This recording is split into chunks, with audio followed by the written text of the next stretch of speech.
చంద్రమౌళి గారు నమస్తే అండి. నమస్కారం అండి. చంద్రమౌళి గారు, మీరు స్టేట్ కోర్ కమిటీ మెంబర్గా కాకుండా గవర్నమెంట్ ఆఫ్ ఇండియాలో చాలా పోస్టులు మీరు నిర్వహించారు. అవునండి, నేను మినిస్టర్ ఆఫ్ ఎంఎస్ఎంఏలో ఖాదీ అండ్ విలేజ్ ఇండస్ట్రీస్ కమిషన్లో దక్షిణాది రాష్ట్రాల చైర్మన్గా ఉన్నాను. ఓకే. దాని తర్వాత 2009 తర్వాత కాయర్ బోర్డు కాయర్ బోర్డు కూడా నేషనల్ డైరెక్టర్గా ఉన్నానండి. సో అందుకనే ఖాదీ వేసుకొచ్చుకున్నారని.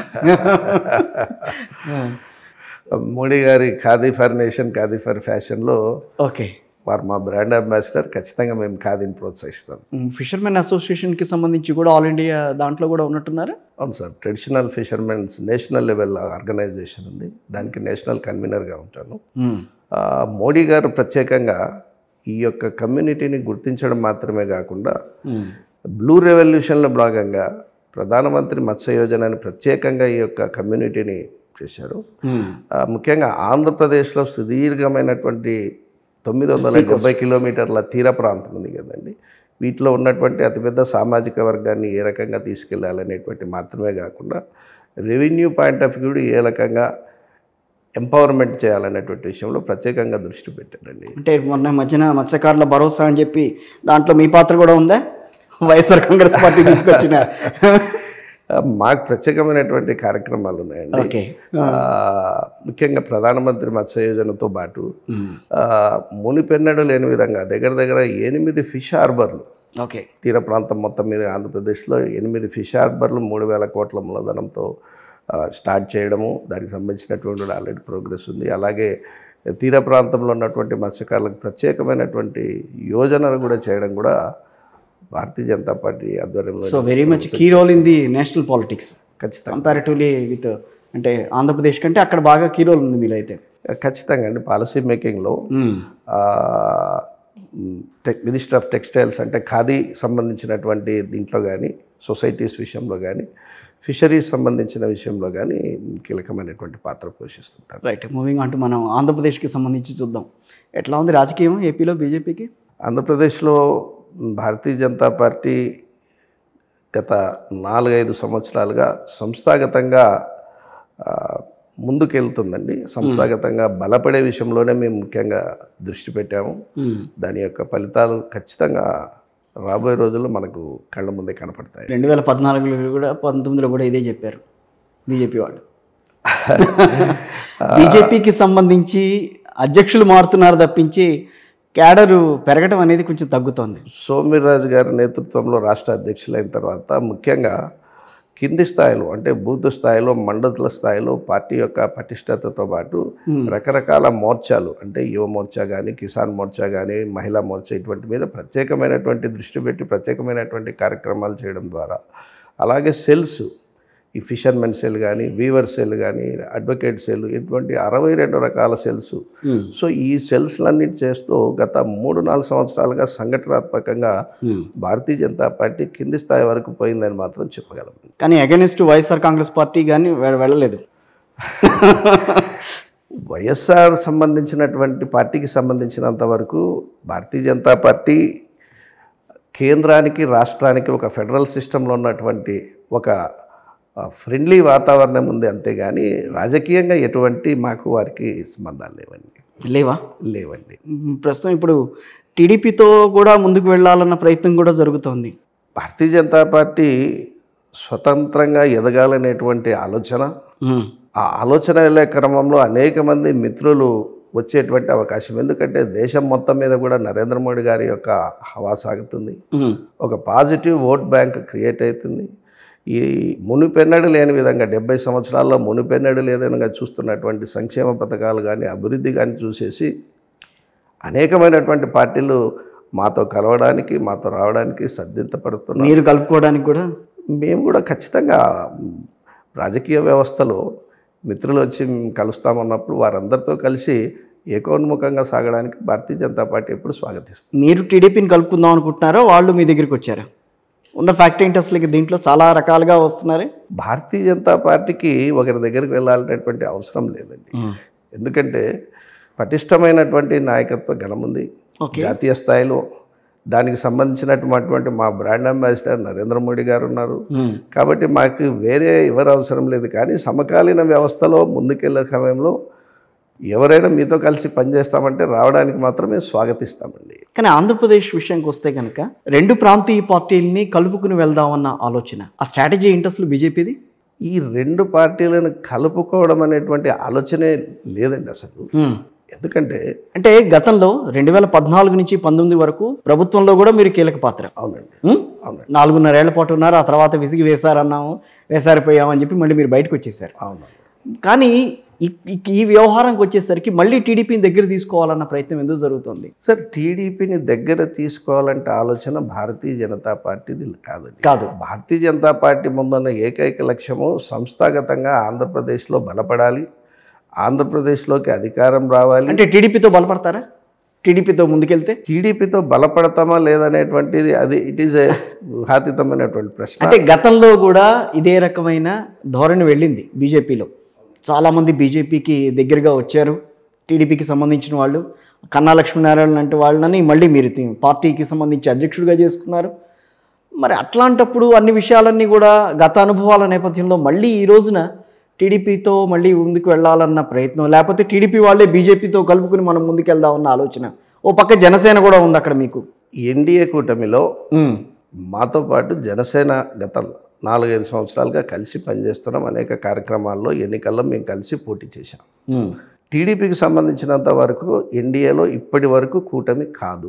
ఓకే. సో వారితో ఎటువంటి మేము కలిసి ప్రయాణం కానీ, కలిసి యాక్టివిటీ కానీ, లేకుంటే సమస్యల మీద పోరాడినటువంటి ఇది మీ 5 సంవత్సరాలు ఎక్కడ చూసుకున్నటువంటి. వైఎస్ఆర్సీపీ కూడా కాదు ఎన్డీఏ కూటమిలో కదా, ఖచ్చితంగా కాదు. వైఎస్ఆర్సీపీ కూడా కాదు. లేదు. వైఎస్ఆర్సీపీ ఎంతసేపు మాకి ఆంధ్రప్రదేశ్ విభజన నేపథ్యంలో ఉన్నటువంటి అనేకమైనటువంటి సమస్యలను డైరెక్ట్గా కేంద్ర ప్రభుత్వం పరిష్కరించడంలో కీలకమైనటువంటి పాత్ర పోషించింది. ఆ పాత్రలో ఖచ్చితంగా రాష్ట్ర ప్రభుత్వానికి ఆంధ్రప్రదేశ్ అభివృద్ధిలో సహకరించిన మాట వాస్తవం దాంట్లో. అంతేగాని పార్టీ పరంగా వారికి కొన్ని నియమాలు ఉన్నాయి, మాకు కొన్ని నియమాలు ఉన్నాయి. అవును, నియమాలు ఉన్నాయి కాదనట్ల. కానీ కలుపుకు వెళ్ళాలన్న ఆలోచన జనసేన ఉండంగా కూడా, జనసేన ఉంది, టీడీపీ, బీజేపీ, జనసేన ఈ 3 కలిసి ఎన్నికల్లో పోటీ చేయాలన్న ఆలోచన రావటం. అటు పక్కన వైఎస్ఆర్సీపీనేమో మీరు మిత్రపక్షమే అని అంటారు, వాళ్ళు మాకు మిత్రులు అని అంటారు.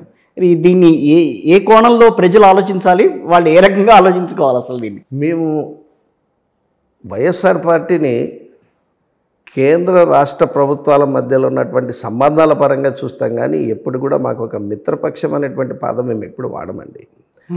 ఆ రకమైనటువంటి క్లియర్ కట్ అండర్స్టాండింగ్ ఉంది. వారి విచారధార వేరు, మా విచారధార వేరు. కానీ రాష్ట్రం యొక్క అభివృద్ధి యొక్క నేపథ్యంలో ఖచ్చితంగా మేము భుజభుజం కలిసి వారితో సహకరించి ముందుకు పనిచేస్తాం.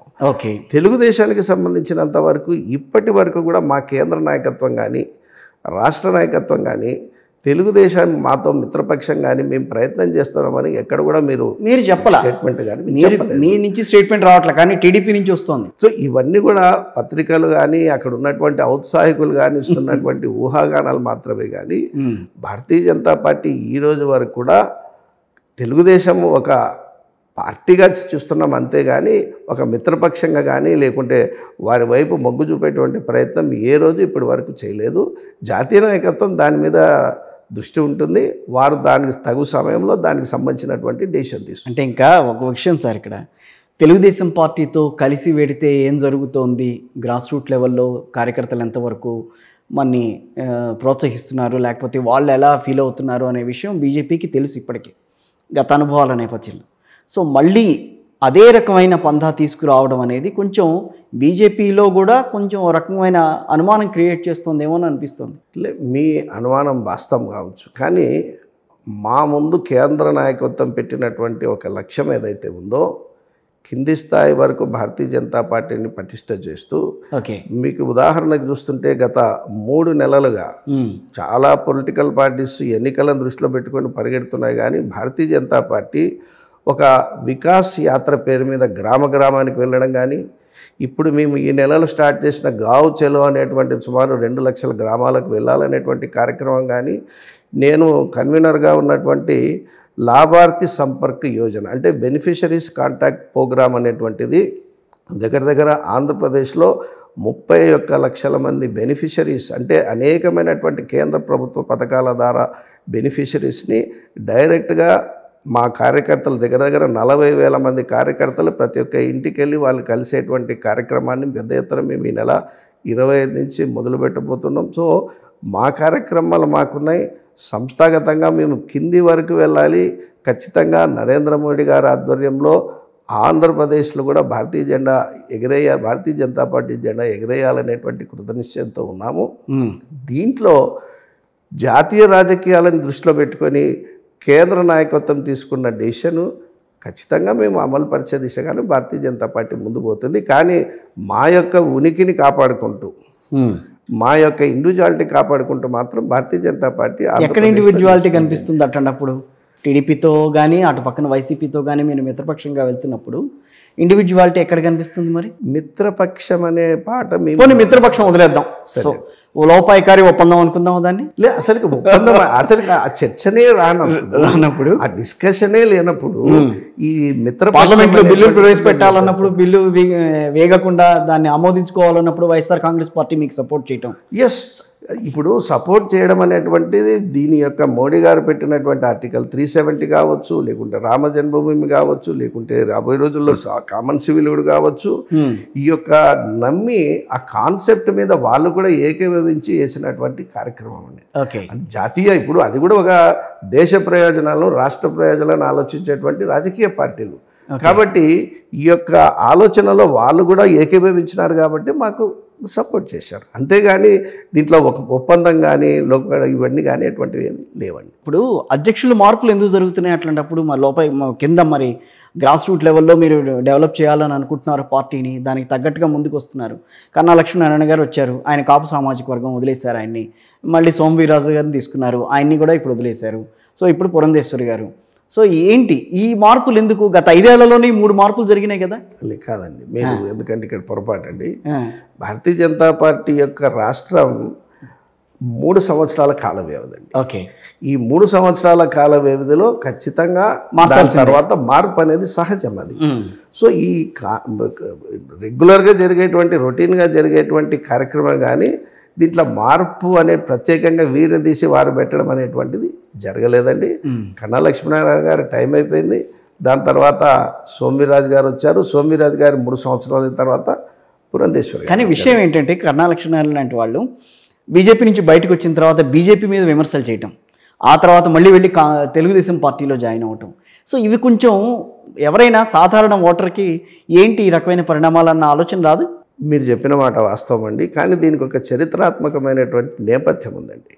ఉమ్మడి ఆంధ్రప్రదేశ్లో 2 బలమైనటువంటి నాయకులు, చంద్రబాబు నాయుడు కానీ ఇటు వైఎస్ రాజశేఖర రెడ్డి కానీ రాయలసీమ ప్రాంతానికి చెందినవారు. భారతీయ జనతా పార్టీకి సంబంధించిన లీడర్షిప్ మొత్తం కూడా డివైడ్ అయిన తర్వాత తెలంగాణలోకి ఎక్కువ భాగం పోవడం జరిగింది. సో లీడర్లు తక్కువగా ఉన్నటువంటి భారతీయ జనతా పార్టీ మిగిలింది. 2 బలమైనటువంటి నాయకులు అటు చంద్రబాబు నాయుడు గారు ఉన్నటువంటి వారితో పోరాడాల్సినటువంటి అగత్యం అది ఆంధ్రప్రదేశ్కి ఏర్పడింది. అందుకు రెడీమేడ్ లీడర్షిప్ అనేటువంటి కాదు, చాలా మందిని మేము ప్రోత్సహించడం జరిగింది. చాలామంది మా దగ్గరకు వచ్చారు, మాతో కలిసి పనిచేశారు. తర్వాత వారు వివిధ కారణాల వల్ల నచ్చని కారణంగా పోయించవచ్చు. భారతీయ జనతా పార్టీ ఖచ్చితంగా ఇప్పుడు ఎదిగే క్రమంలో సోమవీర్రాజు గారు సంస్థాగతంగా కింద నుంచి వారు కార్యకర్త నుంచి పై స్థాయి వరకు వచ్చారు. భారతీయ జనతా పార్టీని పటిష్టపరచలో కీలకమైనటువంటి బాధ్యత వహించారు. అలాగే పురంధేశ్వరి గారు వారు కొత్తగా వచ్చిన వారు కాదు, గతంలో 2 సార్లు భారతీయ జనతా పార్టీ తరఫున పార్లమెంట్ కంటెస్ట్ చేశారు. మా జాతీయ ప్రధాన కార్యదర్శిగా ఉన్నారు. విశేషమైనటువంటి అనుభవం ఉంది. కానీ వారి అనుభవాన్ని ఉపయోగించుకోవడానికి ఖచ్చితంగా ఈ ప్రాంతంలో వారి యొక్క నాయకత్వాన్ని తీసుకోవడం జరిగింది సార్. రైట్, నేను మళ్ళీ రిపీట్ చేస్తున్నాను, టీడీపీతో కలిసి వెళ్తారా, కలిసి వెళ్ళరా ఎలక్షన్స్కి? సార్ ఇది మాత్రము జాతీయ నాయకత్వం తీసుకునేటువంటి రాష్ట్ర నాయకత్వానికి దాంట్లో వాళ్ళ ఆలోచన ఏమి పరిగణలోకి అంటే మాకు సంబంధించినటువంటి అభిప్రాయాలు మేము కేంద్ర నాయకత్వానికి ఇక్కడ ఉన్నటువంటి కార్యకర్తల అభిప్రాయాలు విన్నవించడం జరిగింది. జాతీయ ప్రయోజనాలను దృష్టిలో పెట్టుకొని నేషనల్ పాలిటిక్స్ యొక్క దృష్టిలో పెట్టుకొని భారతీయ జనతా పార్టీ జాతీయ నాయకత్వం ఒక డెసిషన్ తీసుకుంటుందండి. దాన్ని మీకు ఇంప్లిమెంట్ చేసే దిశగా కింది స్థాయి వరకు ఆంధ్రప్రదేశ్లో పనిచేస్తాం. టీడీపీ, జనసేన, బీజేపీ 3 కలిసి వెళ్తాయి. 3 కలిసి ఇప్పటి వరకు అయితే మేము జనసేన, భారతీయ జనతా పార్టీ అండి మాత్రమే. కానీ అక్కడ జనసేన టీడీపీ కావాలని అంటుంది, భారతీయ జనతా పార్టీ కావాలని మాట్లాడలేదు జనసేన అధ్యక్షుడు పవన్ కళ్యాణ్ గారు ఇప్పటికీ చాలా విషయాల్లో. వారిది ఒక పొలిటికల్ పార్టీ అండి, వారికి కొన్ని వ్యక్తిగత వాళ్ళ అభిప్రాయాలు వాళ్ళకుంటే ఇప్పటి వరకు మాకు సంబంధించినంత వరకు జనసేన మాత్రమే. కానీ మీతో కలిసి ఆ రకంగా మాట్లాడడం తప్పు కదా. అది వాళ్ళ యొక్క అంతర్గత వ్యవహారం అండి. కానీ భారతీయ జనతా పార్టీ క్లియర్గా దీంట్లో ఉందండి. మేము జనసేన మా మిత్రపక్షము. ఈ మధ్య కాలంలో చంద్రబాబు గారు ఎన్డీఏలో జాయిన్ అవుతాం అనేటువంటిది జాతీయ నాయకత్వాన్ని అప్రోచ్ చేయడం జరిగింది. దాని తర్వాత వచ్చినటువంటి పరిణామాలన్నీ మనందరికీ తెలిసినట్టువే. ఇప్పటికీ దానికి సంబంధించినటువంటి కేంద్ర నాయకత్వం ఇంకా నిర్ణయం తీసుకొని కానీ వాటికి సంబంధించిన సూచన రాలేదు. సీనియర్ నేత మీరు. సో 2019లో ఎలక్షన్స్ టైంలో మోడీ గారి మీద ఏ రకంగా మాట్లాడారు, ఇవన్నీ కూడా మర్చిపోతారా రాజకీయాల్లో? చంద్రబాబు గారు ఏం మాట్లాడారు, ఏమన్నారు, మోడీ గారిని ఏ రకంగా తిట్టారు, ఏ రకంగా చాలా విషయాల్లో అడ్డంగా మాట్లాడేశారు ఆయన, ఇవన్నీ కూడా మర్చిపోతుందా బీజేపీ? అంత సంస్థాగతంగా, తర్వాత నియమ నిబంధనలతో చాలా ఇవన్నీ కూడా చాలా అంటే వ్యవస్థాగతంగా చాలా గట్టిగా ఉన్న బీజేపీ ఇలాంటి వాళ్ళని ఎందుకు టాలరేట్ చేస్తుంది? సార్, రాజకీయాలు అన్నట్లు ఎవరు శాశ్వత మిత్రులు కాదు, శాశ్వత శత్రులు కాదండి. పాలసీ మీద మాట్లాడేటప్పుడు ఖచ్చితంగా మేము మాతో ఏకీభవించి అని ఒప్పుకున్న తర్వాతనే మాతో చేర్చుకోవడం, వారితో కలిసి పనిచేయడం. పాలసీ కాదు కదా అక్కడ పాలసీ కాదు, 2019లో పాలసీ కాదు, అది పొలిటికల్గా వచ్చిన మోటివేషన్స్ అవన్నీ. ఎస్, ఖచ్చితంగా. ఇప్పుడు మీరు బీహార్లో తీసుకోండి, నితీష్ కుమార్ కావచ్చు, ఆయన మాట్లాడారు, రెడ్డి గారు తీసుకొచ్చి మాట్లాడారు. కానీ ఓవరాల్గా నేషనల్ పర్స్పెక్టివ్లో ఈరోజు నరేంద్ర మోడీ గారు ఒక పటిష్టమైనటువంటి భారతదేశాన్ని ప్రపంచ పటంలో ఏకోన్ముఖంగా ఏకకంఠంతో పెట్టాలనేటువంటి ముందుకు తీసుకెళ్లే కార్యక్రమంలో భారతీయ జనతా పార్టీ ఆధ్వర్యంలో దేశంలో ఉన్నటువంటి అన్ని రాజకీయ పార్టీలను కూడా ఈ దిశగా తీసుకెళ్లేటువంటి ఒక ప్రయత్నం చేస్తున్నట్లు నాకు అనిపిస్తుంది. అందులో భాగంగానే అటు నితీష్ కుమార్ కానీ, ఇటు దేవేగౌడ గారు కానీ, సో ఈ యొక్క భారతదేశ అభివృద్ధిని కాంక్షించేటువంటి అందరినీ కూడా ముందు కలుపుకొని వెళ్ళాలనేటువంటి ఒక ప్రయత్నం జరుగుతున్నట్లు నాకు అంటే ఆంధ్రప్రదేశ్ రాజకీయ ముఖ చిత్రం విభిన్నంగా ఉంటుంది తెలంగాణకి. ఇక్కడ తెలంగాణలో బీజేపీ చాలా పవర్ఫుల్గా కనిపించింది కొన్నాళ్ల పాటు.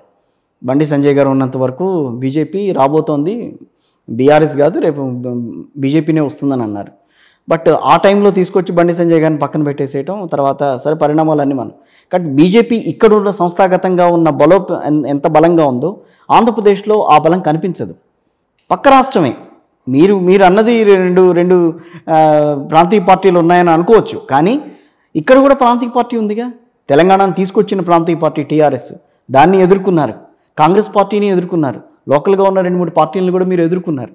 కానీ ఇక్కడికి వచ్చినంత బలం అక్కడ ఎందుకని కూడగట్టుకోలేకపోతున్నారు ఇన్నాళ్ళుగా? మీకు ముందన్నట్ల సమైక్య ఆంధ్రప్రదేశ్లో లీడర్షిప్ అంటే ఉద్యమాలు కావచ్చు, ఇక్కడ నక్సలైట్ల నేపథ్యంలో సాగుతున్నటువంటి వ్యతిరేక ఉద్యమం కావచ్చు, విద్యార్థి పరిషత్ రంగం ఉన్నటువంటి అనేకమైనటువంటి కార్యక్రమాలు సంస్థాగతంగా మేము తెలంగాణలో చాలా బలమండి. తెలంగాణ ఉద్యమంలో కూడా కీలకమైనటువంటి పాత్ర. నక్సలైట్లకు వ్యతిరేకంగా పోరాడే క్రమంలో దగ్గర 30 మంది మా కార్యకర్తల బలిదానాలు, ఇవన్నీ కూడా తెలంగాణ యొక్క నేపథ్యం అండి. సో ఇక్కడ ఉన్నటువంటి విద్యాసాగర్ రావు గారు కావచ్చు, దత్తాత్రేయ గారు లాంటివి కావచ్చు, అందరూ కూడా సీనియర్ నాయకత్వం ఉన్నటువంటిది. సో అందుకు తెలంగాణ దేశంలోనే మొట్టమొదటిసారిగా తెలంగాణ మీద ఒక రెజల్యూషన్ పాస్ చేయడమే మాత్రమే కాకుండా ఉద్యమంలో కూడా కీలకమైనటువంటి పాత్ర పోషించింది. కాబట్టి ఖచ్చితంగా కింది స్థాయి వరకు తెలంగాణలో మాకు పటిష్టమైనటువంటి నాయకత్వం ఉంది, ఆ రకమైనటువంటి పాజిటివ్ వాతావరణం ఉంది. ఆంధ్రప్రదేశ్ విభజన నేపథ్యంలో మాకు కొన్ని సమస్యలు ఎదురయ్యాయి. రాజధాని విషయంలో కావచ్చు, వనరుల విషయంలో కావచ్చు, లీడర్షిప్ విషయంలో కావచ్చు. కాబట్టి వీటన్నిటి కూడా ఇప్పుడిప్పుడే అధిగమిస్తున్నాం. ప్రత్యేక హోదా ఇస్తారా సార్? ఇప్పుడు మీకు ఒక చిన్న ఉదాహరణ చెప్తాను సార్. దేశంలో అనేకమైనటువంటి విప్లవాలు వచ్చాయి. Okay, green revolution, white revolution, blue revolution. నేనేమంటానంటే ఆంధ్రప్రదేశ్లో ఒక నిశ్శబ్ద విప్లవం ఉందండి. ఎందుకంటే మాకు ఒక ఎమ్మెల్యే లేకున్నా, మాకు ఒక ఎంపీ లేకున్నా ఈరోజు ఆంధ్రప్రదేశ్లో చేస్తున్నటువంటి ప్రగతి ఏదైతే ఉందో స్టాటిస్టిక్స్తో సహా, ఇప్పుడు మేమైతే బెనిఫిషరీస్ లాభార్థి సంపర్క యోజనగా వెళ్తున్న క్రమంలో మేము తీసుకున్నటువంటి స్టాటిస్టిక్స్ చూస్తుంటే కొన్ని వందల కార్యక్రమాలు కింది స్థాయి వరకు చడి చప్పుడు లేకుండా డెవలప్మెంట్ మేము చూస్తున్నాం. వైఎస్ఆర్సీపీ పేరు మీద వెళ్తున్నాయేమో వారు అనుకోవచ్చు. ఇప్పుడు రాష్ట్ర నాయకత్వం ఉంది కానీ భారతీయ జనతా పార్టీ ఎటువంటిది అపేక్షించకుండా ఇక్కడ ఉన్నటువంటి మెడికల్ కాలేజీలు కానీ, ఇక్కడ ఉన్నటువంటి ఇన్ఫ్రాస్ట్రక్చర్ కానీ, ఉదాహరణకు తీసుకుంటే 55,000 అంగన్వాడీ కేంద్రాలు, 27 లక్షల మంది విద్యార్థులు దాంట్లో చదువుకుంటున్నారు. దానికి సంబంధించిన టోటల్ బడ్జెట్ కేంద్రం చేస్తున్నటువంటి విషయం చాలామందికి తెలియదు. అదే అంటున్నాను. ఇప్పుడు కేంద్రం ఏం చేస్తోంది రాష్ట్రాలకు అనే విషయం మీద ప్రతి చోట కూడా, ప్రతి రాష్ట్రంలో కూడా ఇదే రకమైన ధోరణి కనిపిస్తోంది. లోకల్ పార్టీస్ మేమే చేస్తున్నామని చెప్పుకుంటున్నాయి, మీరు దాన్ని వ్యతిరేకించలేకపోతున్నారు, వాళ్ళతో కలిసి వెళ్లాల్సిన పరిస్థితి వస్తుంది. ఇప్పుడు మేము తీసుకున్నటువంటి కార్యక్రమం ఏదైతే ఉందో వికాస్ యాత్రల పేరు మీద ప్రత్యేకమైనటువంటి వెహికల్స్ గ్రామంలో ఈరోజు తిరుగుతున్నాయి.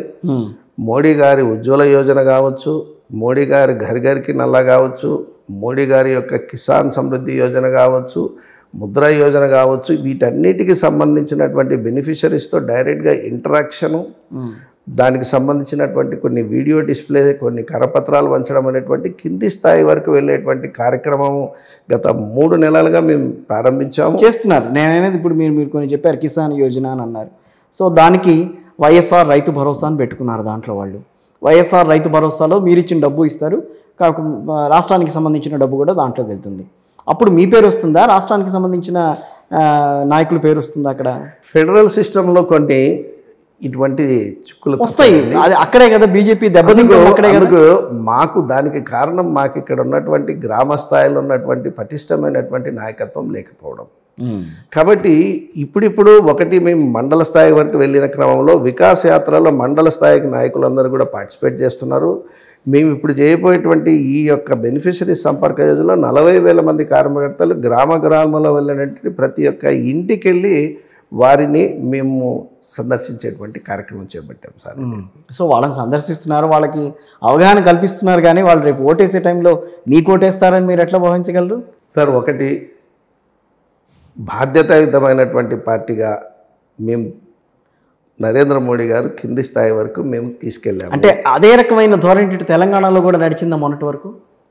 ఈ రకంగా గ్రాస్ రూట్ లెవెల్లోకి వెళ్ళి మీరేమి ఇస్తున్నారు, మీరేం చేస్తున్నారు? రేపు నరేంద్ర మోడీ గారు గెలిస్తే 3rd టైం ఆయన. అవునండి. 2014 నుంచి ఆయన ఉన్నారు కాబట్టి 2014-19 మధ్యలో తెలంగాణలో కూడా ఆ రకమైన అవగాహన కల్పించారా ప్రజల్లో? ఖచ్చితంగా. ఇది దేశ స్థాయి నేషనల్ లెవెల్ ప్రోగ్రామ్ అండి. అవును, ఇది నేషనల్. నేను చెప్పిన ఈ కార్యక్రమాలన్నీ కూడా కేవలం ఆంధ్రప్రదేశ్ కాదు, నేషనల్ లెవెల్ ప్రోగ్రాము. రాష్ట్రంలో కూడా, అంటే తెలంగాణ రాష్ట్రంలో కూడా ఈ యొక్క యోజన ప్రతి ఒక్క చోట కింది స్థాయి వరకు ముఖ్యంగా అద్భుతంగా రిజల్ట్స్ రాబోతున్నాయి. ఎందుకంటే మొట్టమొదటిసారిగా వారి మీద వ్యతిరేకత వీరికి ఓటేయమని, వీరి మీద వ్యతిరేకత వారికి ఓటేయని కాకుండా ఒక పాజిటివ్ ఓటు, మేము ఈ కార్యక్రమాలు చేసాము, మేము ఈ పథకాలు చేసాము, this is our progress card, నంబర్లతో సహా స్టాటిస్టిక్స్ ముందు పెట్టి మీరు మాకు ఓటేయండి అని వినమ్రతతో వాళ్ళ ముందు మేము నమస్కారం చేసి అడగబోతున్నాం ఈసారి ఎలక్షన్. కాబట్టి ఖచ్చితంగా ఈ 2024లో జరిగేటువంటి ఎలక్షన్ను నరేంద్ర మోడీ గారి యొక్క పనితీరుకి ప్రతిబింబిస్తామని మేము అనుకుంటున్నాం. అంటే డిఫరెన్సియేషన్ అనేది ప్రజలు చూసి బీజేపీకి ఓటేయాలి అని అంటే ఏ రకమైన విశ్వసనీయత ఉండాలి ఆ విషయంలో? ఎవరిని చూసి ఓటేయాలి? మోడీ గారిని చూసి ఓటేయాలా, లోకల్గా ఉన్న లీడర్లను చూసి ఓటేయాలా? ఎందుకంటే లోకల్ ఎన్నికలు, అసెంబ్లీ ఎన్నికలు జరుగుతున్నప్పుడు ఈ ప్రాబ్లం వస్తుంది బీజేపీకి. సో పార్లమెంట్ ఎన్నికలు జరుగుతున్నప్పుడు అందరూ మోడీ గారికే వేస్తారని అనుకుందాం ఒకసేపు, కానీ లోకల్ ఎలక్షన్స్కి వచ్చేసరికి, అసెంబ్లీ ఎలక్షన్స్కి వచ్చేసరికి కొంచెం తేడా కనిపిస్తుంది. ఖచ్చితంగా సార్. ఇప్పుడు ఎందుకంటే మీరా ముఖ్యమంత్రిని ప్రొజెక్ట్ చేయరు, ముఖ్యమంత్రి ఎవరనేది ప్రొజెక్ట్ చేయరు, లోకల్గా ఎమ్మెల్యేలను ఉంటారు. సో వాళ్ళు ఎంతవరకు ప్రజలతో మమైకం అవుతారు, వాళ్ళు ఎంతవరకు ప్రజలకి తెలుసు అనే విషయం సో కొంతమందికి అయితే ఐడియా ఉంటుంది. సో ఇవన్నీ కూడా ఉంటాయి ప్రాస్పెక్ట్స్ కొంచెం ప్రజలు ఆలోచించాలని అంటే. సో వీటిని ఏ రకంగా మరి మీరు అధిగమిస్తున్నారని అనుకోవాలి సార్? ఒకటి, మా బ్రాండ్ అంబాసిడర్ మోడీ గారు, మీరు అన్నట్లు మాకు ఎమ్మెల్యేలు లేరు, ఎంపీ లేరు అనేటువంటి వాటి నుంచి మేము పైకి ఎదిగే క్రమంలో మాకు లాస్ట్ ఎలక్షన్లో వచ్చింది 0.85% ఓటు శాతం వచ్చింది.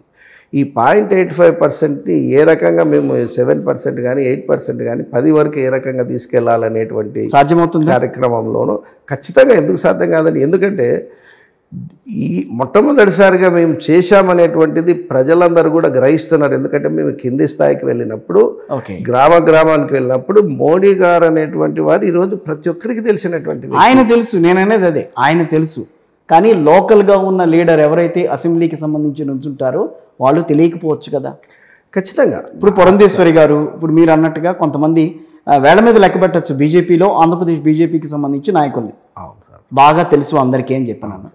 ఇప్పుడు మాధవ్ గారు ఉన్నారు, ఎమ్మెల్సీ అయ్యారు ఆయన. సో మళ్ళీ ఎమ్మెల్సీ అవుతారా? అవ్వలేదు, ఆయన ఎమ్మెల్సీ కాలేకపోయారు. సో అలాంటి వాళ్ళని పోనీ అట్లీస్ట్ ముందుకు తీసుకురాగలిగారా? పోనీ మీకున్న అలయన్స్, మీకున్న ఫెడరల్ సిస్టంలో మీకున్న బంధుత్వాలకు మధ్యలో సో ఎమ్మెల్సీగా ఆయన్ని మళ్ళీ మీరు ప్రమోట్ చేసుకోగలిగారా? పోనీ వైఎస్ఆర్ కాంగ్రెస్ పార్టీని అడుగో ఏదో రకంగా లేదు, గట్టిగా వాయిస్ వేసి వినిపిస్తారు ఎవరైతే సత్యకుమార్ లాంటి వాళ్ళు ఉన్నారో, సో వాళ్ళని ఏదో రకంగా వాళ్ళని అనదొక్కే ప్రయత్నం అయితే అక్కడ జరుగుతూ ఉంటుంది.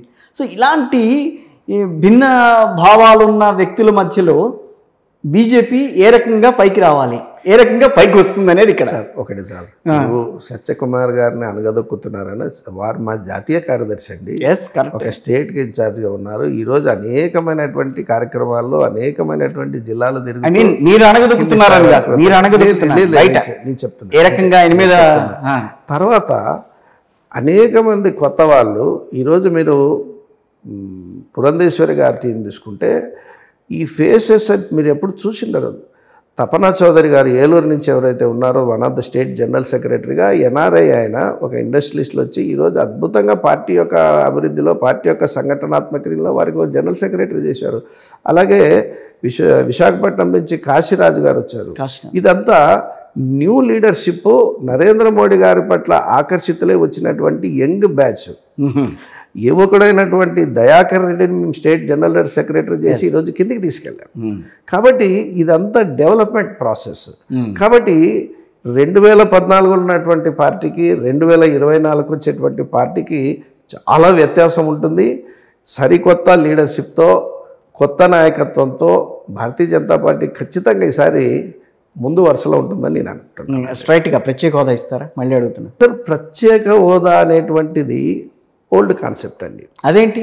ఎందుకంటే మేము ఇస్తా అన్నాము, కానీ చంద్రబాబు నాయుడు గారితో కలిసి కూర్చొని చంద్రబాబు నాయుడు గారి యొక్క ప్రపోజల్ ముందు పెట్టుకొని ప్రత్యేక హోదాకు సమాంతరంగా ఏవేవి ఇవ్వాలి అనేటువంటిది ఇస్తుంది. ఈరోజు ప్రత్యేక హోదా కంటే కూడా 2-3 రెట్లు ఎక్కువగా భారతీయ జనతా పార్టీ ఇచ్చిందనేటువంటి స్టాటిస్టిక్స్తో సహా మేము ముందు మీరు ఇవ్వచ్చు సార్. కానీ జనాల్లో ఏముంటుంది, ప్రత్యేక హోదా ఇచ్చారా లేదా, తదనుగుణంగా ఇక్కడ పరిశ్రమలు వచ్చినాయా లేదా? సార్ ఈసారి ఇదే రకమైన ధోరణి అన్ని పార్టీల్లో కనిపిస్తుంది కదా, వాళ్ళు కూడా అదే మాట్లాడతారుగా. ఖచ్చితంగా మాట్లాడతారు. కానీ భారతీయ జనతా పార్టీ ప్రత్యేక హోదా అనే పదం ఇప్పుడు మరుగున పడిపోయింది. మోడీ గారి యొక్క కార్యక్రమాలు చూసిన తర్వాత, మోడీ గారి యొక్క కార్యక్రమాలన్నీ చూసిన తర్వాత నిజంగానే ప్రజలు నెవ్వరబోయే రీతిలో, ఫర్ ఎగ్జాంపుల్ మీరు ఆంధ్రప్రదేశ్లో 72 రైల్వే స్టేషన్లు, మీరు కర్నూలు రైల్వే స్టేషన్ చూస్తే ఎయిర్పోర్ట్ లాగా కనపడుతుంది మీకు. అక్కడ ఉన్నటువంటి ఎలివేటర్స్ కొత్తగా ఇప్పుడు 95 కోట్లతో విశాఖపట్నంలో ఇంటర్నేషనల్ క్రూజ్ టెర్మినల్, అసలు ఆ ఆలోచన కూడా ఎవరికి రాలేదు. అంటే నౌకాయానం చేసే వాళ్ళకి, ట్రావెల్ చేసేటువంటి ఒక సపరేట్గా ఒక టెర్మినల్ డెవలప్ చేసాం. రాయలసీమ ప్రజలు ఏ రోజు కొత్త రైలు చూడలేదు. వందే భారత్ మీద 2 గంటల్లో హైదరాబాద్ నుంచి కర్నూలుకు పోగలుగుతున్నారు. సో ఈ డెవలప్మెంట్స్ తర్వాత 3900 కిలోమీటర్ల నేషనల్ హైవేస్ అసలుకి కనీవిని ఎరగని రీతిలో.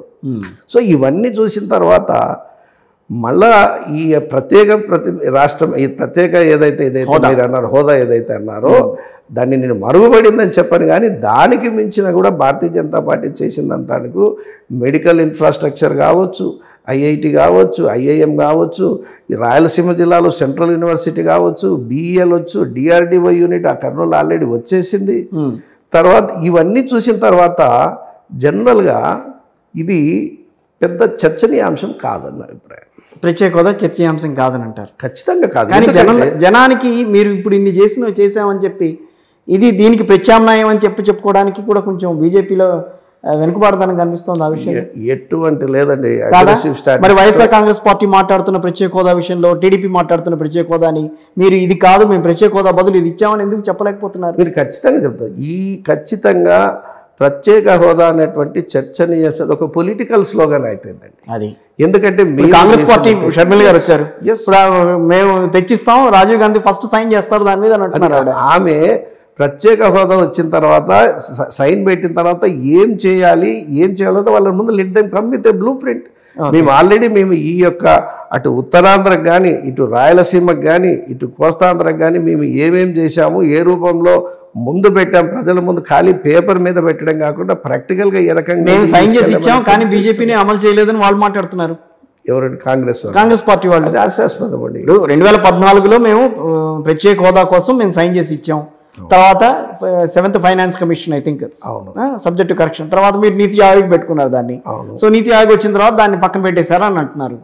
అసలు నిజంగా వాళ్ళు సైన్ చేసి ఉంటే మీరు ఇంప్లిమెంట్ చేయడానికి ఇబ్బంది ఎక్కడొచ్చింది? ఈ రోజు మళ్ళీ ప్రత్యేక హోదా అన్న అంశం బయటికి రాదు కదా. అప్పుడు ఇంప్లిమెంట్ చేయడానికి టెక్నికల్ అయినటువంటి ఇబ్బంది తప్పించి నిధులు అంతకంటే 3 ఇస్తున్నామనేటువంటి విషయం కూడా అప్పుడు మనం ప్రతిపాదించారు.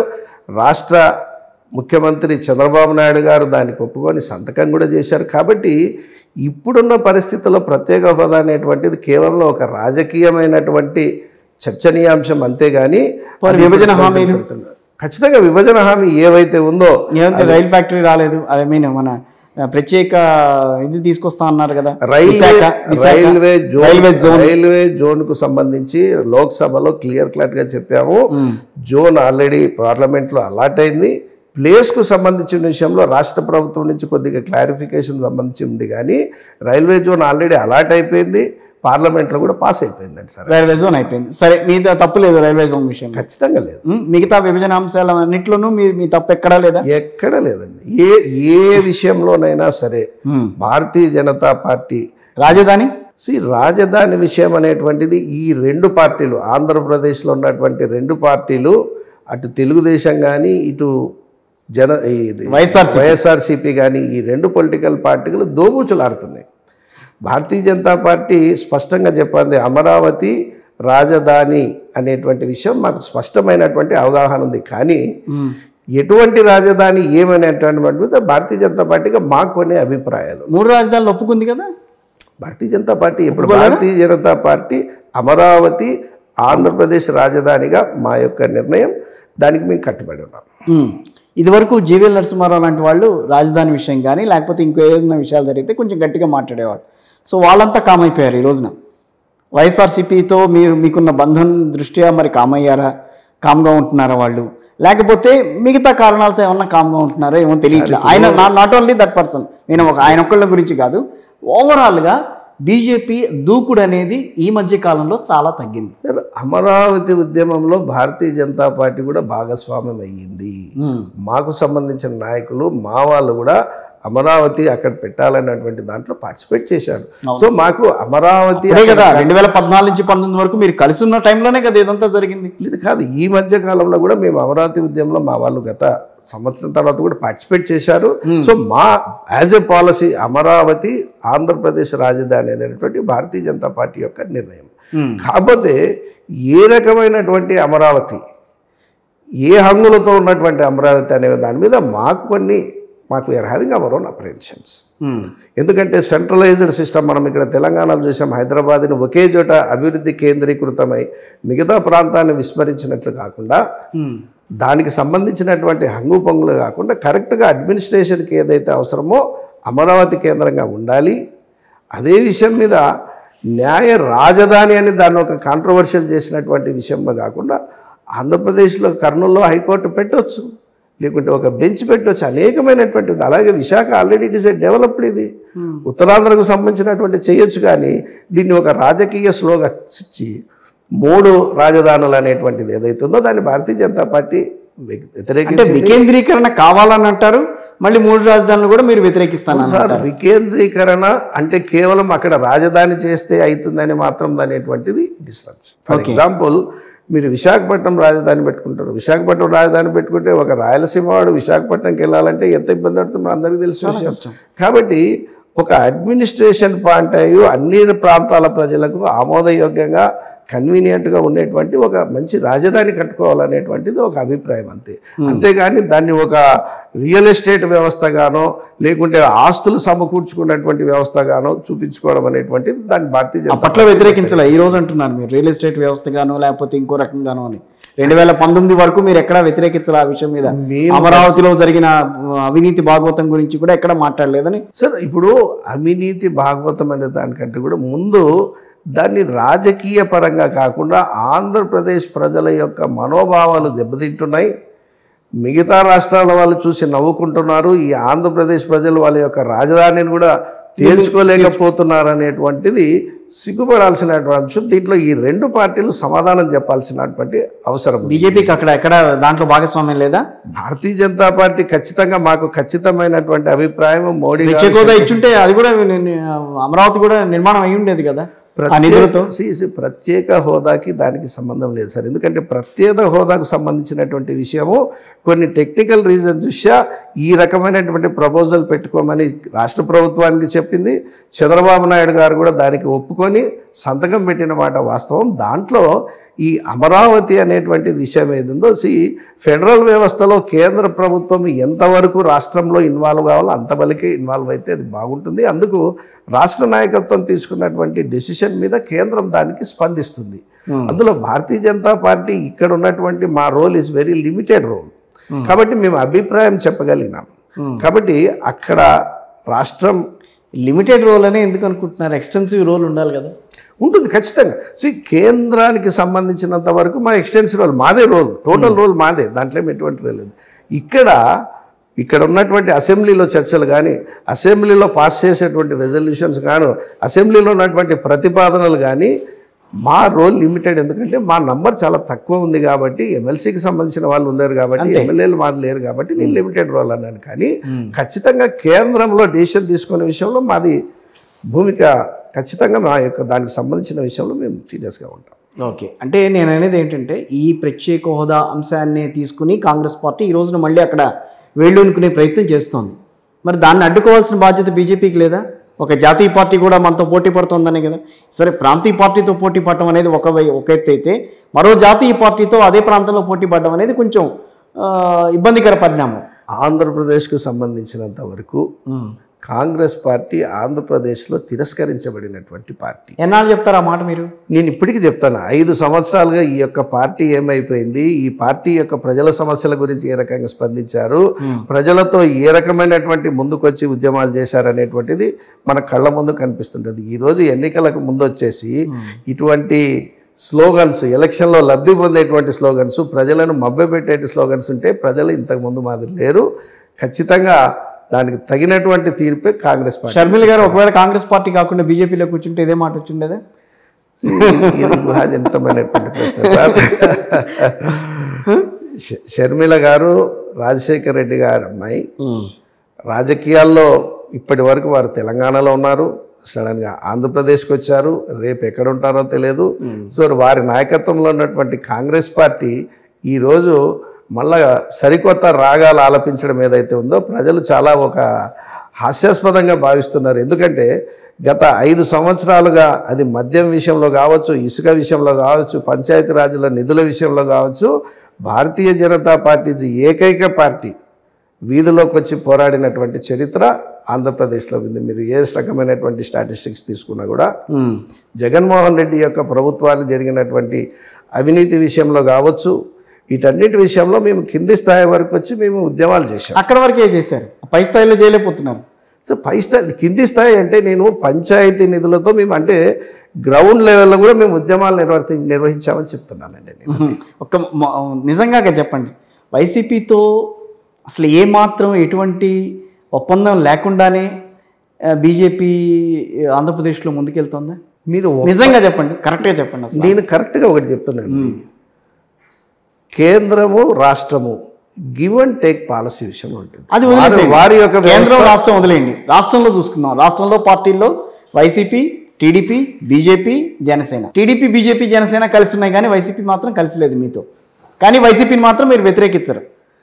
చాలా విషయాల్లో కలిసే ఉంటారు. వైసీపీని వ్యతిరేకించడం అనే మాట కరెక్ట్ కాదండి. ఎందుకంటే తెలుగుదేశం ఏ రోజైనా ఈ 3 సంవత్సరాల్లో వైసీపీకి వ్యతిరేకంగా రోడ్డు మీదకి వచ్చినటువంటి చరిత్ర ఉందా లేదా? వీళ్ళు పాదయాత్ర చేయడం, లోకేష్ బాబు ఎన్నికల ముందు పాదయాత్ర చేయడం తప్పించి అంతకుముందు చేసినటువంటి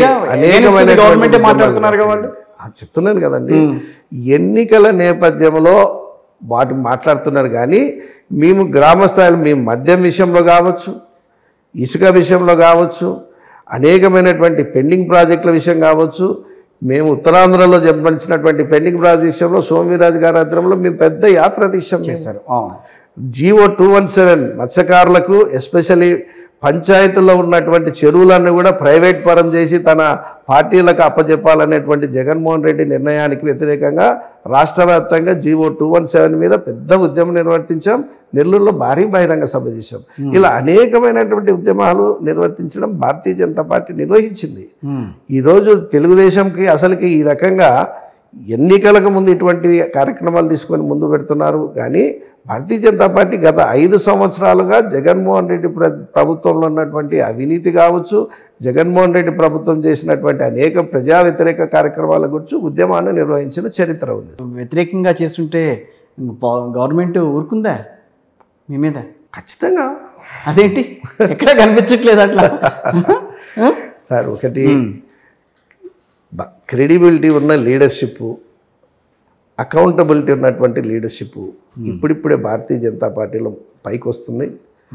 ముఖ్యంగా రామ జన్మభూమిలో రాముని విగ్రహ ప్రతిష్ట తర్వాత దేశవ్యాప్తంగా వస్తున్నటువంటి అత్యంతమైనటువంటి ప్రజాదరణ, గ్రామంలో మోడీ గారిని ఏ రకంగా గుర్తు చేసుకుంటున్నారు. ఈ సందర్భంగా గత 30-40 సంవత్సరాలుగా జరిగినటువంటి ఈ ఉద్యమ నేపథ్యము, దాంట్లో కరసేవకుల పాత్ర, గ్రామం నుంచి ఇటుక పంపించినటువంటి పాత్ర, ఇవన్నీ కూడా ఖచ్చితంగా రాబోయే రోజుల్లో, రాబోయే ఎన్నికల్లో ప్రధానమైనటువంటి పాత్ర పోషిస్తుంది. అందుకే నేను అన్నాను కదా, ఇది నిశ్శబ్ద విప్లవం. ఈ విప్లవం యొక్క రిజల్ట్ మీరు ఓన్లీ 2024 తర్వాత ప్రజల యొక్క స్పందన మీరు చూడగలరు. అంటే బీజేపీకే ఓటేస్తారా అందరూ వచ్చి? ఖచ్చితంగా. లోకల్ పార్టీని కాదని నేను దాన్ని కాదని నేను, కానీ ఖచ్చితంగా మా యొక్క పరిస్థితిని మునుపన్నది కంటే కూడా మేము ఇక్కడ డబల్ డిజిట్కి చేరింది ఓటింగ్ పర్సంటేజ్. ఖచ్చితంగా. ఎక్కడ తెలంగాణలో, కానీ ఆంధ్రప్రదేశ్లో సింగిల్ డిజిట్ కూడా అనుమానమే అని అంటున్నారు. ఖచ్చితంగా మేము డబల్ డిజిట్ చేరే దిశగానే ముందుకు పోతున్నాం. ఖచ్చితంగా మాకు ముందుకెళ్తాం అనేటువంటిది ఆశ. ఏపీ బీజేపీలో లుకలుకలు లేవా ఎక్కడా కూడా? రాజకీయ వ్యవస్థలో లుకలుకలు అనే పదం కంటే కూడా డిఫరెన్స్ ఆఫ్ ఒపీనియన్ అనేది ఉంటుంది. డిఫరెన్స్ ఆఫ్ ఒపీనియన్ ఖచ్చితంగా సహజం. నేను డెమోక్రటిక్ సిస్టమ్ ఖచ్చితంగా మా దగ్గర కూడా ఉంటుంది. అంతేగాని ఒక నిర్ణయం తీసుకున్న తర్వాత దానికి కట్టుబడి ఉండేటువంటి అనుశాసనం భారతీయ జనతా పార్టీలో ఉంది. అంటే నేను ఎందుకంటున్నానంటే బీజేపీకి సంబంధించి ఎవరైతే కీలక వ్యక్తి ఉన్నారో వైజాగ్ ఆయన గవర్నర్ అయిన తర్వాత కొంచెం బీజేపీలో కొంచెం నేను బయటికి తీయటం నాకు బాగుండదు, మీకు తెలుసు ఆ పేరు ఏంటనేది. ఆయన గవర్నర్ అయిన తర్వాత ఇంకొంచెం బీజేపీలో కొంచెం ఉత్సాహం కనిపించింది. ఆ తర్వాత ఇంకొక వ్యక్తి పెద్ద పదవుల నుంచి ఇంకా ఆయన రాజకీయాల్లోకి నిష్క్రమించిన తర్వాత కొంచెం బీజేపీ ఫ్రీనెస్ కనిపించింది బీజేపీలో అని అంటున్నారు. కానీ అది చాలట్లేదేమో అని అనిపిస్తుంది. ఇవన్నీ పత్రికలు రాసుకునే ఇప్పుడు బీజేపీకి సంబంధించి తెలిసిన ప్రతి వ్యక్తి కూడా మాట్లాడే అంశాలే అవన్నీ కూడా. అవునా కదా? ఒకటి, మీరు చెప్పిన వ్యక్తులు ఎవరైనా కానీ కొన్ని విషయాల్లో కొన్ని పాయింట్లో డిఫరెన్స్ ఆఫ్ ఒపీనియన్ ఉంటుంది. కానీ అంతేగాని మా రాష్ట్ర నాయకత్వం కానీ కేంద్ర నాయకత్వం బీజేపీని ఎదగనీయకుండా చేసింది కూడా అన్న వాదన కూడా ఉంది సార్. ఇవన్నీ టీడీపీ మాత్రమే ఎదగాలి, బీజేపీ ఎదగకూడదు. ప్రత్యామ్నాయం టీడీపీకి, ప్రత్యామ్నాయం బీజేపీ కాదు సార్. ఇవన్నీ కూడా మీడియాలో ఇవన్నీ వస్తుంది. మీడియాలో కాదు సార్, అది ఉన్నదే. మీరు మాకు సంబంధించినటువంటి పేర్లో మాకు గౌరవనీయమైనటువంటి మా నాయకులు, జాతీయ రాజకీయాలు కావచ్చు, రాష్ట్ర నాయకులు కావచ్చు, మచ్చ లేకుండా 20-30 సంవత్సరాలు పార్టీని నడిపిన వాళ్ళు, వీళ్ళందరి నాయకత్వంలో మేమందరం పనిచేసాము. కాబట్టి కొన్ని స్థానిక కారణాల వల్ల కావచ్చు, కొన్ని స్థానికమైనటువంటి వల్ల కావచ్చు. అంటే కులాల రాజకీయాల్లో బీజేపీ లేదు సరే కులాల రాజకీయం భారతదేశంలో కుల వ్యవస్థ లేనిది ఏ యొక్క పొలిటికల్ పార్టీ సిస్టమ్ లేదు. మత రాజకీయాల్లో ఉంది కానీ కుల రాజకీయాల్లో ఆంధ్రప్రదేశ్ బీజేపీ లేదు. How far it influences the party అనేది ఇట్స్ అ క్వశ్చన్ మార్క్ అండి. హౌ ఫార్ ఇట్ ఇన్ఫ్లుయెన్స్ మేము ఖచ్చితంగా సమరసత దట్ సోషల్ ఇంజనీరింగ్ కాన్సెప్ట్ అనేటువంటిది మేము ఖచ్చితంగా మీరు తీసుకుంటారు సార్, నేననేది కాదనట్లా. కానీ గ్రాస్ రూట్ లెవెల్లో లేకపోతే ఒక మిడిల్ లెవెల్లో కుల మత ప్రాతిపదికన పార్టీని ముందుకు తీసుకెళ్దామన్న ఆలోచన లేదా ఎవరికి? సార్ ఇప్పుడు సమకాలీన రాజకీయాల్లో కులం పాత్ర ఖచ్చితంగా ఉంటుంది. మతం అనేది చాలా చిన్న విషయం, కానీ ప్రస్తుతం ఉన్న దాంట్లో కులం పాత్ర అనేది ఖచ్చితంగా క్రియాశీలకమైనటువంటి పాత్ర పోషిస్తుంది. ఎందుకంటే కుల వ్యవస్థ అనేటువంటిది ఈ సమాజంలో ఉన్నటువంటి అంతర్లీనంగా ఉన్నటువంటి ఒక భాగం. కాబట్టి అది రాజకీయ వ్యవస్థని శాసించే దిశగా ముందుకు తీసుకెళ్లే విషయంలో భారతీయ జనతా పార్టీ ఖచ్చితంగా చాలా నిబద్ధత ఈ విషయం మీద ఉంటుంది మాకు. ఎందుకంటే ఈరోజు నరేంద్ర మోడీ గారు ఒక ఎగ్జాంపుల్ తెస్తున్న వారి యొక్క మంత్రివర్గంలో కావచ్చు, ఈరోజు 27 మంది ఓబీసీలకు మొట్టమొదటిసారిగా ఇచ్చారు. ఒక ఎస్టీని రాష్ట్రపతిగా చేశారు, అంతకుముందు ఒక ఎస్సీని చేశారు. కాబట్టి సర్వస్పర్శి సర్వవ్యాప్తి భారతీయ జనతా పార్టీ ఖచ్చితంగా దీన్ని ముందుకు తీసుకెళ్తుంది. చెప్పడానికి బాగానే ఉంటాయి కానీ పార్టీ ఎదగడానికి అది చాలా అడ్డంకులు సృష్టిస్తూ ఉంటాయి. సరే ఈసారి ఖచ్చితంగా వీటన్నిటికంటే ముందు మోడీ గారి యొక్క అభివృద్ధి కార్యక్రమాలు, మోడీ గారు తీసుకొచ్చినటువంటి ఈ రెవల్యూషన్ ఏదైతే సైలెంట్ రెవల్యూషన్ ఏందంతో 24లో భారతీయ జనతా పార్టీ యొక్క ప్రగతి, భారతీయ జనతా పార్టీ యొక్క ప్రోగ్రెస్ రిపోర్టు ఖచ్చితంగా మన ముందు కనపడుతుంది. మోడీకి చరిష్మానే లాక్కెడుతుంది గవర్నమెంట్. ఖచ్చితంగా మీరు అక్కడ ఓటర్లు కూడా మోడీ చరిష్మాను చూసి ఓటేయాలంటారు అంతే. ఖచ్చితంగా లోకల్ గవర్నమెంట్, లోకల్ నాయకులు ఎవరు అక్కర్లేదని అంటారా? లేదు, ఖచ్చితంగా ఉంటుంది. కానీ మా యొక్క అంబాసిడర్ మోడీ గారు ఖచ్చితంగా లోకల్ వాళ్ళకి ఓటేస్తాం. కానీ మోడీ గారు చేసినటువంటి, ఎందుకంటే మాకు ఇక్కడ రాష్ట్రం మాది కాదు, అధికారం మాది కాదు, దగ్గర కూడా లేని విషయం, ప్రజాప్రతినిధులు కూడా లేరు. ఇప్పుడు త్రిపుర లాంటి రాష్ట్రంలో, వెస్ట్ బెంగాల్ రాష్ట్రంలో జీరో ఉన్నటువంటి పార్టీ ఏ రకంగా పరిమాణ క్రమంలో పైకి దిగిందనేటువంటి చూసాం. ఖచ్చితంగా ఆంధ్రప్రదేశ్లో కూడా ఇది జరుగుతుంది.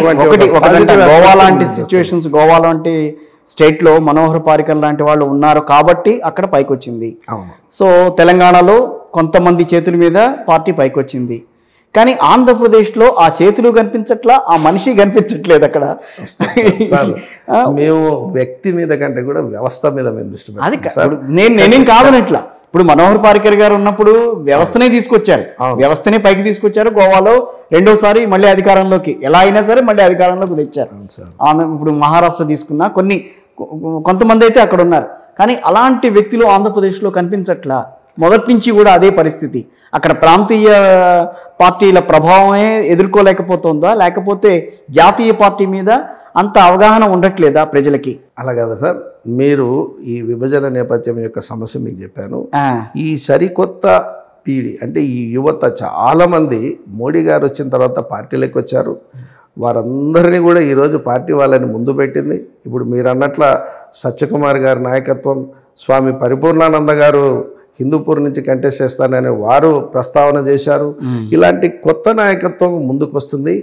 వీటిందరితో మేము మమేకమై ముందుకు తీసుకెళ్తాం. క్యాండిడేట్స్ ఉన్నారా అసలు బీజేపీకి 175 నియోజకవర్గాల్లో పోటీ చేయడానికి? ఖచ్చితంగా ఉన్నారు సార్. మేము ఆల్రెడీ 175 చేస్తారా? మళ్ళీ రేపు 4+2+1 ఫార్ములా వచ్చిన తర్వాత మీరు పార్టీల కంటే ముందుగానే భారతీయ జనతా పార్టీ 3 మెంబర్స్ టీమ్ 175 అసెంబ్లీలలో కాదు పొత్తుకెళ్తే మళ్ళీ మీరు 4+2+1 కేటగిరీ కింద మీకు మళ్ళీ కొన్ని స్థానాలు మాత్రమే కేటాయించే అవకాశం ఉంటుంది కదా సార్. అలాంటి దాటికి మరి ఒప్పుకుంటారు? ఇప్పటి వరకు అయితే ఈ ప్రస్తావన లేదండి. మా జాతీయ నాయకత్వం కూడా మాకు ఎటువంటి ఇది లేదు. మేము 175 అసెంబ్లీలో కంటెస్ట్ చేయడానికి దగ్గర మాకు 3,200 మంది అప్లికేషన్లు వచ్చాయి. మాకు 175 కాన్స్టిట్యున్సీకి 3,200 అప్లికేషన్లు మాకు వచ్చాయి. మేము కంటెస్ట్ చేస్తామని చెప్పేసి చాలా ఉత్సాహభరితమైన ఇంత ప్రత్యేకంగా అడగడానికి కారణం ఒకటే, కేంద్రంలో 3వ అధికారంలోకి వస్తామని చెప్పి అంత ధీమాగా చెప్తున్న బీజేపీ ఆంధ్రప్రదేశ్ విషయంకి వచ్చేసరికి అంత ధీమా కానీ, ఆ వాయిస్లో అంత గంభీరం కానీ, లేకపోతే ఇవన్నీ కూడా ఎందుకు చోటు చేసుకోలేకపోతున్నాయి? ఆంధ్రప్రదేశ్ నాయకుల్లో ఎదుర్కోలేకపోతుందా? గ్రాస్ రూట్ లెవెల్లో ఆ పార్టీని డెవలప్ చేసే విషయంలో రెండు ప్రాంతీయ పార్టీలని కాదని మిమ్మల్ని ఎన్నుకునే విషయంలో ఓటర్లు ముందుకు రావట్లేదా? ఏ రకమైన కారణం మెయిన్గా హడ్డిల్స్ ఏమి ఎదుర్కొంటోంది బీజేపీ అనేది ఇక్కడ నేను సార్, ప్రాంతీయ పార్టీలతో పనిచేయడం ఎప్పుడైనా కూడా ఒక ఛాలెంజ్ అనేటువంటి విషయం అండి. ఎందుకంటే వాళ్ళకు ఉన్నటువంటి స్పేస్ వేరు, మేము నేషనల్ అవుట్లుక్లో మేము పనిచేసేటువంటి కాన్సెప్ట్ వేరు. ఇప్పుడు జగన్మోహన్ రెడ్డి గారు చెప్తే వాళ్ళ పార్టీలో నడుస్తుంది, చంద్రబాబు నాయుడు గారు వన్ మ్యాన్ డెసిషన్తో వాళ్ళ పార్టీలో నడుస్తుంది. కానీ భారతీయ జనతా పార్టీ సమిష్టి నిర్ణయంతో ఒక కోర్ కమిటీ లాంటిది అటు జాతీయ నాయకత్వం కానీ రాష్ట్ర నాయకత్వం తీసుకొని ఒక సమిష్టిగా పనిచేసేటువంటి ఒక కార్యక్రమం. వాళ్ళు ఇచ్చేటువంటి స్లోగన్లు ఇక్కడ రాష్ట్రం యొక్క దీన్ని స్థానికమైనటువంటి దృష్టిలో పెట్టుకుంటారు, మేము నేషనల్ పర్స్పెక్టివ్లో మేము తీసుకునేటువంటి కార్యక్రమం. కోర్ కమిటీలో తీసుకునే నిర్ణయాలు కూడా అట్లాగే ఉంటాయా? ఖచ్చితంగా ఉంటాయండి. ఖచ్చితంగా కోర్ కమిటీలో మాకు సంబంధించినటువంటి నిర్ణయాలు ఉంటాయి. వాటితో పాటు మేము ఖచ్చితంగా వీళ్ళిద్దరి మధ్య పనిచేయడం ఒక ఛాలెంజ్. ఎందుకంటే దక్షిణాది రాష్ట్రాల్లో అటు కేరళ, అటు తమిళనాడు కావచ్చు, ఇటు కర్ణాటక కావచ్చు, లేకుంటే ఇక్కడ ఉన్నటువంటి మన కేరళ కావచ్చు, ఇవన్నీ కూడా ప్రాంతీయ పార్టీలతో మేము పనిచేస్తున్నందుకు కాబట్టి మాకు ఆ ఛాలెంజెస్ మేము ఎదుర్కొంటున్నాము. పార్టీ యొక్క ప్రగతి కొద్దిగా స్లోగా ఉంది, కానీ ఈ మధ్యకాలంలో చూస్తున్నాం కదా, కొత్త కొత్త వాళ్ళు జాయిన్ అవుతున్నారు, అన్నామలై లాంటి వాళ్ళు జాయిన్ అవుతున్నారు, జాయిన్ అవుతున్నారు. కాబట్టి ఈ యొక్క ఉత్సాహంతో దక్షిణాది రాష్ట్రాల మీద ప్రత్యేకమైనటువంటి ఈసారి దృష్టి పెట్టారు. ఈసారి మంచి నంబర్తో దక్షిణాది రాష్ట్రాల నుంచి కూడా ముందుకెళ్తారనేటువంటి దానికి అనుగుణంగానే కేంద్ర నాయకత్వం కూడా ఫర్ ఎగ్జాంపుల్ ఓబీసీ మోర్చాకు సంబంధించినటువంటి జాతీయ నాయకుడిగా డాక్టర్ లక్ష్మణ్ గారిని, మహిళా మోర్చాకు సంబంధించిన నేషనల్ ప్రెసిడెంట్గా తమిళనాడుకు సంబంధించినటువంటి వానతి శ్రీనివాస్ గారిని, వీరందరినీ కూడా అక్కడ పెట్టేసేసి ఖచ్చితంగా ఆంధ్రప్రదేశ్ మాత్రమే కాకుండా దక్షిణాది రాష్ట్రాల్లో భారతీయ జనతా పార్టీని ముందుకు తీసుకెళ్లే క్రమంలో అనేకమైనటువంటి చర్యలు కేంద్ర నాయకత్వం తీసుకుంటుంది. మీరు ఖచ్చితంగా 24 ఎలక్షన్లో దాని యొక్క రిజల్ట్ చూడబోతున్నారు. పురంధేశ్వరి గారు ఎందుకని మీడియాతో మాట్లాడతారు, చాలా తక్కువ మాట్లాడతారు? అదేం లేదండి, ఖచ్చితంగా వారు రోజు ప్రెస్ కాన్ఫరెన్స్లో మాట్లాడుతున్నారు. కాకపోతే ఇక్కడ ఉన్నటువంటి బయాస్డ్ మీడియా ఇచ్చేటువంటి ఎక్స్పోజర్ మీద ఆధారపడి పచ్చ మీడియా అని కానీ బ్లూ మీడియా అని మీరేం చెప్పరా? సో అది కాషాయ మీడియా అనుకుందాం, పోనీ మీరు కూడా పెట్టుకోండి, కొన్ని కాషాయ మీడియా ఉంటాను. సార్, ఇది చాలా దురదృష్టకరమైనటువంటి విషయం. ఎందుకంటే దేశంలో ఎక్కడ లేదు, ఆంధ్రప్రదేశ్లో మీడియా అనేసరికి అది ఏదో ఒక పార్టీకి అఫిలియేటెడ్ కావడం చాలా దురదృష్టమైన విషయం. నేషనల్లో లేవా? నేషనల్లో కూడా ఉన్నాయి మీడియాలు కొన్ని, కానీ బీజేపీకి అనుకూలంగా బోల్డెన్ మీడియాలు ఉన్నాయి. కానీ అనుకూలంగా అనేటువంటిది అంటే పార్టీ యొక్క బాకా ఊదేటువంటి పార్టీ లేవు సార్. ఐడియాలజికల్గా దాని గురించి పాజిటివ్గా మాట్లాడొచ్చేమో కానీ ఇది మీరు అన్నట్లు పచ్చ మీడియా రంగు పూసుకొని డైరెక్ట్గా పార్టీ యొక్క రంగు పూసుకున్నటువంటి మీడియాలు దేశంలో ఎక్కడ లేవండి. ఇంకెక్కడా లేదు. మీరు అంటే రిపబ్లిక్ టీవీ కరెక్ట్గా సేమ్ అదే అనుకోండి, మీరు చెప్పిన దీంట్లోనే పెడుతోంది కదా, మరి అది కూడా మీ వెనకాలే వెళ్తోందిగా. రిపబ్లిక్ టీవీలో నరేంద్ర మోడీ గారి యొక్క పాలసీలను వ్యతిరేకించేటువంటి అనేకమైనటువంటి చర్చాగోష్ఠులు కూడా జరిగాయి. కానీ మీరు ఇక్కడ చూశారు, అలా కాదు. మీరు అది పాజిటివ్ ఉన్నా కూడా నెగిటివ్ ఉన్నా కూడా పాజిటివ్గా చూపించేటువంటి కార్యక్రమం. కాబట్టి ఇది ప్రజాస్వామ్య వ్యవస్థలో మంచిది కాదనేటువంటిది నా అభిప్రాయం అండి. రైట్. ఫైనల్గా మీరు ఎదుర్కొంటున్న సవాళ్ళ ఏపీలో, మీరు ఎదుర్కొంటున్న సవాళ్ళు ఏపీలో బాగా? రెండు రాజకీయ పార్టీలు, బలమైనటువంటి పార్టీలు, బలమైనటువంటి నాయకత్వం, కింది స్థాయి వరకు వాళ్ళకు అనుచరణ గణం ఉంది. భారతీయ జనతా పార్టీ ఇప్పుడిప్పుడే ఎదుగుతుంది. కాబట్టి వీళ్ళ మధ్యలో వీళ్ళతో పోటీపడి పనిచేయడం అనేటువంటిది అంటే చిన్న విషయం కాదు. కాబట్టి నరేంద్ర మోడీ గారు ఏదైతే పాజిటివ్ ఓట్ బ్యాంక్ ఏదైతే క్రియేట్ చేశారో వారి యొక్క పాలసీలనే దృష్టిలో పెట్టుకొని ఖచ్చితంగా ఈ యొక్క రెండు ప్రాంతీయ పార్టీలో సమంగా పోటీపడే విధంగా భారతీయ జనతా పార్టీ పనిచేయడమే ఒక ఛాలెంజ్ అండి. దాన్ని ముందుకు తీసుకెళ్లే క్రమంలో అనేకమైనటువంటి స్థానిక సమస్యలు ఉన్నాయి. వాటన్నిటి కూడా మీరు అన్నట్లు ఇప్పుడు మీడియా కావచ్చు, డబ్బులు కావచ్చు, వీటన్నిటిని కూడా వాళ్ళకు ఉన్నటువంటి హంగు పొంగు వనరుల విషయంలో భారతీయ పార్టీ చాలా చిన్న పార్టీ. ఇప్పుడిప్పుడే ఎదిగే క్రమంలో మేము కొన్ని ఇబ్బందులు. భారతీయ జనతా పార్టీ చిన్నది కాదులేండి, భారతీయ జనతా పార్టీ పెద్దదే. ఆంధ్రప్రదేశ్లో చిన్నది. సో ఈ ఖచ్చితంగా మేము దీన్ని ఒకటి సంఘటన మీద శక్తి అంటే గ్రామీణ స్థాయి నుంచి పటిష్టం చేసే దిశగా మేము ముందుకెళ్తున్నాం. దానికి అనేకమైనటువంటి కార్యక్రమాలు తీసుకుంటున్నాం. ఖచ్చితంగా మేము రాబోయే రోజుల్లో ఈ యొక్క ఛాలెంజ్ని ఆంధ్రప్రదేశ్లో మోడీ గారి యొక్క ఏదైతే విశ్వగురులు ఉన్నట్టు మేము కూడా దాంట్లో భాగస్వాములు అయ్యే విధంగా ఆంధ్రప్రదేశ్ పార్టీని ముందుకు తీసుకెళ్తామండి. నమస్కారం సార్.